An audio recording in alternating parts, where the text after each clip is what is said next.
শুরু করি।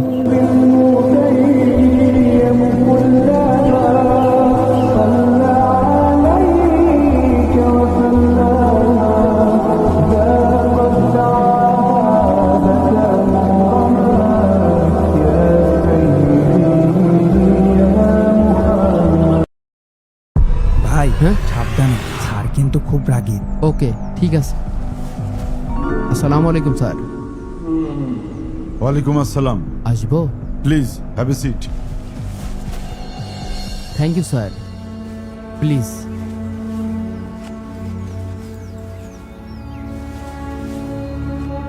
আপনার সিভিটা দেখলাম, আপনার ইংলিশ টিচিং এক্সপিরিয়েন্সও আছে। নিজের সম্পর্কে কিছু বলুন। স্যার, ছোটবেলা থেকে ইংলিশের প্রতি আমার একটা প্যাশন আছে। English writing, reading, speaking, grammar, all four skill are strong. আচ্ছা, টিচিং মেথড কেমন আপনার? স্যার, শুধু সিলেবাস শেষ করলেই হবে না, বাচ্চাদের মোরাল ভ্যালু, ডিসিপ্লিন, ম্যানারনেস এগুলোও শেখাতে হবে। আচ্ছা, আপনি মডার্ন টিচিং টুলস ইউজ করেন? জি স্যার, স্মার্ট বোর্ড আর মজার সব টেকনিক ইউজ করি, যাতে বাচ্চারা ক্লাসে বোরিং না হয়। Very good. কোনো extra curricular skill? Sir, debate, public speaking আর ক্রিয়েটিভ রাইটিংয়ে বাচ্চাদের গাইড করতে পারি। এর আগে যে স্কুলে ছিলাম সেখানে আমার স্টুডেন্টরা জেলা পর্যায়ে পুরস্কার পেয়েছে। ইমপ্রেসিভ। আচ্ছা, আপনার উইকনেস কি? স্যার, কোনো স্টুডেন্ট যদি ক্লাসে দুর্বল হয় তাকে না শেখানো পর্যন্ত আমি ছাড়ি না। এটা তো উইকনেস না, এটা তো স্ট্রেংথ। আচ্ছা, 5 বছর পর নিজেকে কোথায় দেখতে চান আপনি? স্যার, একজন আদর্শ শিক্ষক হতে চাই, যার স্টুডেন্টরা তার শিক্ষককে সারা জীবন মনে রাখবে। Excellent, excellent. আপনার ইন্টারভিউ সব থেকে ভালো হয়েছে। আলহামদুলিল্লাহ। আচ্ছা, আপনার এক্সপেক্টেড স্যালারি কত? স্যার, স্কুলের পে স্কেলে যা আছে সেটাই। আমরা তার থেকেও বেশি দিতে পারি, তবে এখানে একটা ব্যাপার আছে।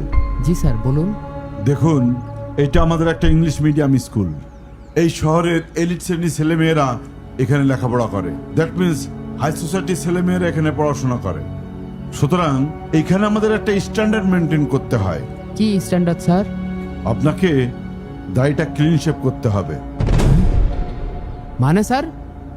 বাচ্চাদের সামনে একটা স্মার্ট টিচার হতে হবে আপনাকে। জাস্ট এ ফ্রেশ লুক চাই আমরা। স্যার, দাড়িওয়ালা টিচারের কাছে পড়লে তো ওরা নবী সুন্নাত শিখতে পারবে। সেসব আপনি মসজিদে শেখান, এখানে আমাদের পলিসি মেনটেন করতেই হবে। তাহলে স্যার আমি দুঃখিত, এই চাকরিটা আমি করব না। That's your wish, there is no way. Please.